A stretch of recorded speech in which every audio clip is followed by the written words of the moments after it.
turn on profile views on TikTok. First of all, after you open up your TikTok, all you have to do now, tap on this profile at the bottom right side. So after you open up your profile, as you can see now tap on this menu at the top right side.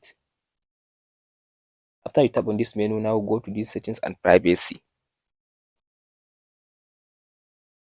So under the settings and privacy, now go to this where it says privacy again, this one.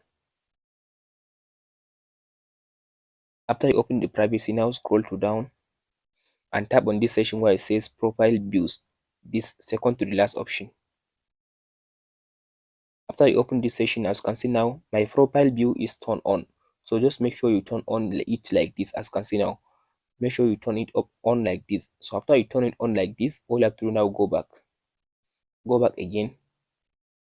After you come back like this, as you can see now, you can be able now to see your profile view option. As you can see now, like this one, here is it now. Here is the profile view option. So all you have to do now, just tap on it. So after you tap on it, as you can see now here is the list of the people that views my TikTok profile. That's it guys on how to turn on profile views on TikTok. Hope this video helps you. Don't forget to like and subscribe.